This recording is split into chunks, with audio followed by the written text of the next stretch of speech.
Joe in real life. Day 16, burpee babies. Here we are. I'm taking my morning constitutional. I had nightmares last night. They were weird. But I don't really remember them, other than that they were weird. But anyway, when I woke up, for whatever reason, Jiddu Krishnamurti's words were bouncing around in my head. Or rather, his titular and central question, why don't you change? And I laid there, kind of rattling from my nightmares and thinking about that question, those words for a little bit. I guess it was about 10 years ago, almost 10 years, when I made my break from being a junkie and a drunk. And I found this weird little video on the YouTube, Jiddu Krishnamurti, just simply titled, Why Don't You Change? And maybe I'll put it on in the description. It's a beautiful video if you haven't seen it. But he asks this question, and he decides there are two reasons. Reason one, that you don't believe you can, which is reasonable enough, you know? We all struggle with a fear of failure. You don't have to be Sigmund Freud to figure that shit out. Reason two, a little more complex,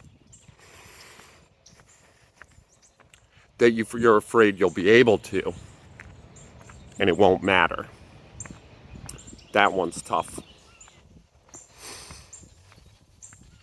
Because it absolutely will. Like beyond doubt. It'll matter in 1,000 ways that you can't even fit in your imagination right now. But there's no convincing you that's the truth. The human animal, a la Darwin's observation, walked through a spider web, is the fittest animal on Earth. You know? Survival of the fittest and all that. And what makes us the strongest isn't our muscles or our claws or our teeth. Those are cool and all, but that's not it. It's our ability to change. It's our ability to adapt. Adaptation is the metric for strength, not claws. God, or the universe, or nature, bestowed the human animal with one gift. One great gift above all others, and one alone. The ability to change. You are a miracle of change. Any change you need to undertake, you absolutely will succeed at. It's our great gift. So why don't you change? It's a hard question, you know? It's hard to really plume ourselves to find out the answer to that. Because while our insecurities might tell us that we're afraid that we either won't be able to, or that we can, but it won't matter. Those aren't the real reasons. Those are just the smokescreen reasons we tell ourselves. So yeah, those are my thoughts today. Very likely, because this has happened to me in the past, I will meditate on this for a few days and elaborate further in future videos. Yay! Look forward to that. But now it's time for burpees. I love you guys. Be kind to each other. Okay, here we go. So I was feeling a little herky-jerky today, a little crunchy. My mood is good, but you know, I had a nightmare and then I had my deep thoughts and, well, that can send you down maybe not such a great place physically. I decided to hide my watch and do 3 just every time I felt like it, and then check it at the end and see what that time was. It ended up being like 19 minutes. So yeah, to say my body wasn't really feeling it is putting it mildly. I wanted to talk a little bit more about going into recovery, kind of ending my life as a hopeless drunk and junkie and turning over to something else. The big change in my life. I can often speak poetically about change, but the truth is, when I made my change, I didn't have a choice. I had to come around, or I would die, and not just die, but die in the most grotesque and humiliating fashion possible. I didn't love that option for obvious reasons, so I made a change. And the stakes were pretty high, so I was able to make that change pretty easily. Or, I don't know, in hindsight it feels easy. I don't think it felt easy at the time. And now here I am. In my junkie days, I had big dreams. I wanted to be a poet. I wanted to be an academic. I wanted to be the great American novelist. And then after that, when I cleaned up, I found yoga. I wanted to be some great yoga teacher. I wanted to be some pseudo-spiritualist with a secular bend. And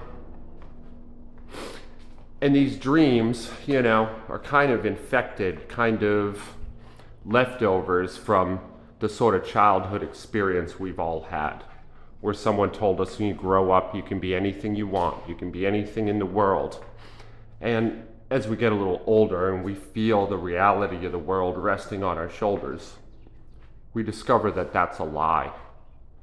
That not every door is going to open for us, that our dreams aren't enough. And even hard work isn't enough. The most heartbreaking aspect of it of all. I spent some time thinking about that. And in yoga, we have a concept of dharma.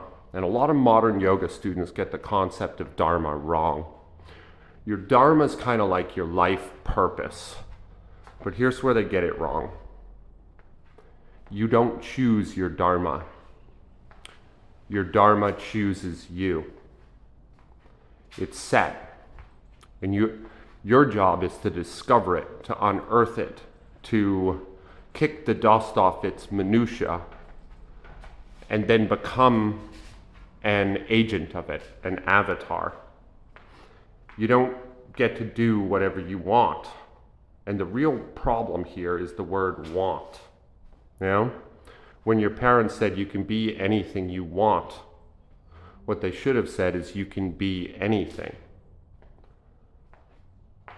It's not the changing that's hard. It's the want. Often our wants are in conflict with our nature. We have to unearth that. It took me a long time to find mine. And I won't go into elaborate detail about it.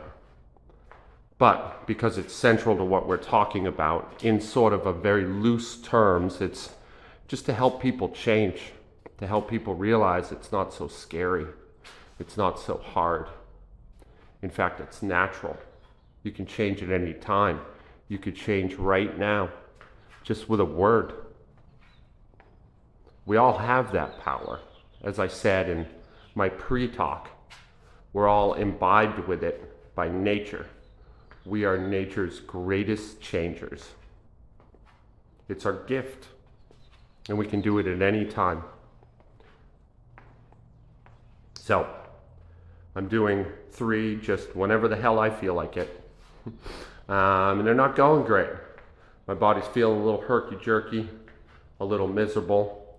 It's fine now. Later this afternoon, I'm going to get some kind of other workout in. I don't know what yet. I'll iron these kinks out of my old man body. I still have my kids, and I'm sending them home today. And maybe that's part of the blues too, I kind of like having my freedom a little bit, and I don't feel guilty about saying that, but I always miss them when they go home. Yeah. Ouch. Both parts of that knife cut. Both parts of it hurt me. Anyway, this is Joe in real life. I love you guys. Get your burpees done today, and I'll talk to you tomorrow. We'll just finish out here with, me doping around. Kind of right, trying not to look at my watch. Yeah, oh, here I come. Look at that man. Delicious. I'm starting not to hate the beard.